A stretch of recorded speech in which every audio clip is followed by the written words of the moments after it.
everybody, welcome back. If you're new here, you have to subscribe. Click down below. Okay, thank you for those of you who are new here who have subscribed. I appreciate your support so very much. Let's get into it. Ready to Love reunion DC. My gosh, listen. First of all, we are not surprised that Frank and Newman are not together. I mean, we are not surprised. There was no feelings there, all right? But the explanation that Frank was trying to give, Newman cut to the bullshit. Like, no, there was nothing. You just ghosted me after everything taped, and we were not expecting that. I mean, Frank was not really into her, right? Phil is still with Sydney. They are dating exclusively. We don't know how that is gonna last. I'm just saying. I'm not sure if they're still together at this moment. Camille and Cornelius are still together. We were expecting that. I mean, this couple is the one that has received a whole lot of backlash, right? I just don't understand why everybody is not supporting them. Like when Sabrina was asked, Sabrina, what are your thoughts about Cornelius and Camille? The least that you can say is, I just wish them well. I mean, going into this negativity, I don't care. It's like you're hurting. It's like, what the heck? It's like you didn't want them to be together? Were you expecting something different? And we can see Tyrone, he was very frank, and he accepted his mistakes. I should not have approached the situation with Kerry the way I did. He was very frank, and if there's anybody who was talking the truth, I think Tyrone was one of those. And you can see him at the backstage saying, from the very first beginning, Cornelius was so much into Camille, just as Camille was into Cornelius, but they did not show us this because there was a narrative they wanted to show us. And they are showing us there's a black woman who is being portrayed as very aggressive, being portrayed as very possessive, and we are here attacking her, carrying on this theory, carrying on this storyline that is really not true. And she's tried to defend herself. Cornelius has tried to defend himself and this relationship. I just wish them the very best. I want them to continue growing strong and let them prove people wrong. Okay.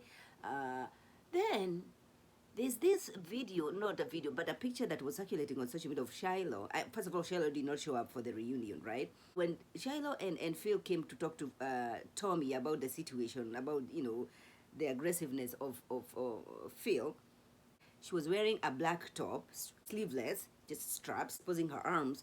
And when you zoomed in, you could see some marks on her arm, right?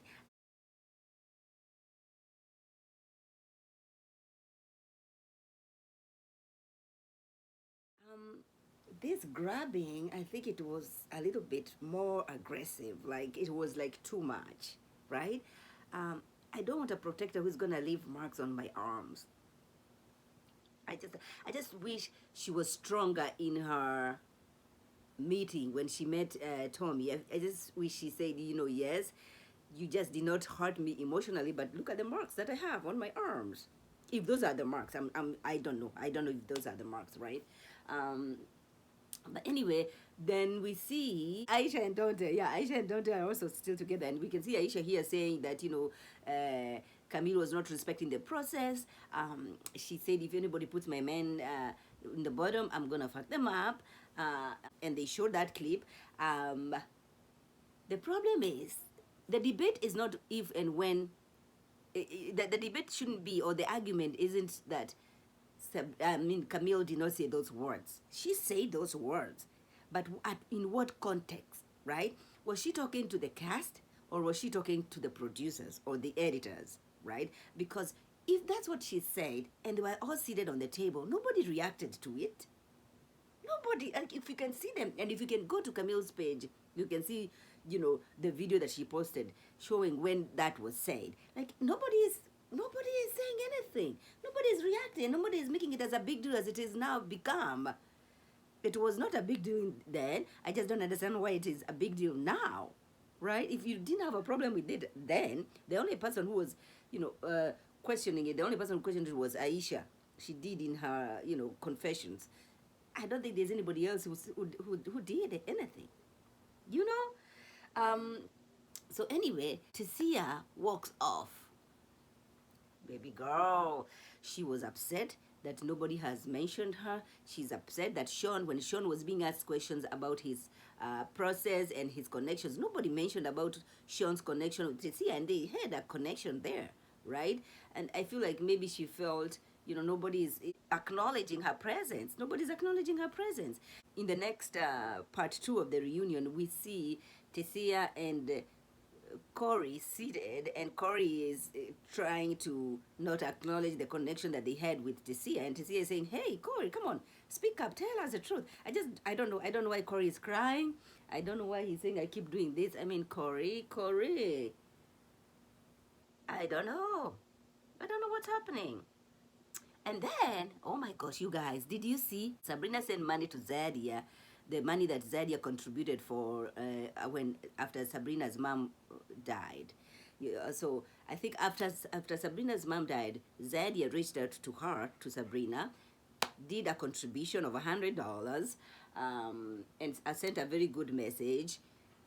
Sabrina acknowledged the money. Sabrina actually said, "I'm sorry of all the things that have happened." I think that at this time they had already filmed the reunion, and we can see the argument or the confrontation that Sabrina has with Zadia, right? And you can see Zadia walking off, right? Because I think she just didn't want to engage. I mean, she's not being allowed to say anything, right?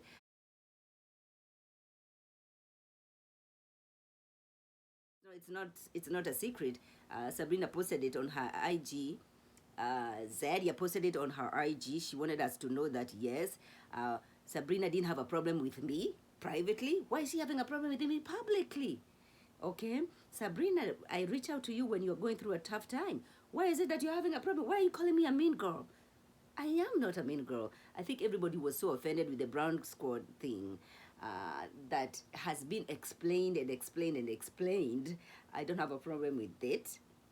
These are just girls who clicked.